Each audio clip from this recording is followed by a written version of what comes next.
Hello दोस्तों, कैसे हो आप लोग। देखिए, मैंने कुछ प्रश्न डाले थे, इम्पॉर्टेंट प्रश्न 1 नंबर के, जो बोर्ड एग्ज़ाम के लिहाज से बहुत इम्पॉर्टेंट है। और वो मैंने वाइट बोर्ड पे लिखा हुआ है उसके आंसर।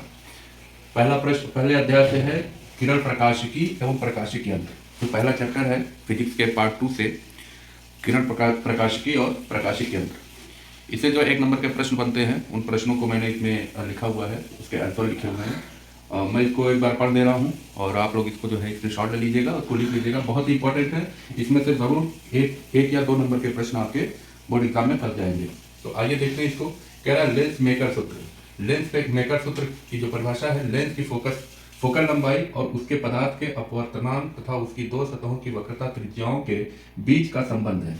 अर्थात तो इसका जो फार्मूला बनेगा 1/f = n-1, ब्रैकेट में 1/r1 - 1/r2। ये 1 नंबर का प्रश्न है बच्चों। सेकंड प्रश्न है, अक्सर एग्जाम में पूछता है क्रांतिक कोण। क्रांतिक कोण क्या होता है? तो बच्चों डिटेल्स जो है ये लॉन्ग क्वेश्चन के आंसर में बताया जा चुका है। इसका हमने शार्ट से परिभाषा लिखा हुआ है। प्रकाशिकी में क्रांतिक कोण हुआ आपतन कोण होता है जिस पर अपवर्तन कोण 90 अंश होता है। ठीक है। उसके बाद लेंस की क्षमता है उसके मात्रक। लेंस की फोकस दूरी के व्युत्क्रम को लेंस की क्षमता कहते हैं, अर्थात लेंस की क्षमता बराबर 1/f। और लेंस की क्षमता का जो मात्रक होता है वो डायोप्टर होता है। 1 नंबर का प्रश्न ये भी बनता है।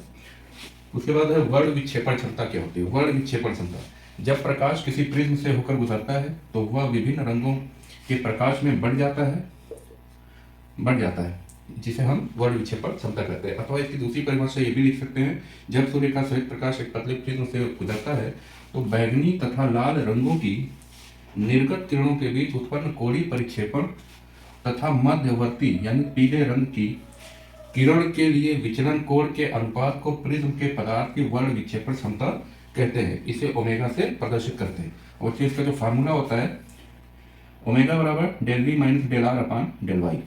तो ये इसका फार्मूला है। 1 नंबर के प्रश्न है। अब आप कमेंट करके बताइएगा ये आंसर आपको कैसे लगे। इसमें कोई कमी हो तो वो भी पूछिएगा, जो बात नहीं समझ में आ रही वो भी पूछिएगा। अगले अध्याय का आंसर 1 नंबर के जो आंसर है वो मैं कल वीडियो इसकी अपलोड करूंगा। धन्यवाद।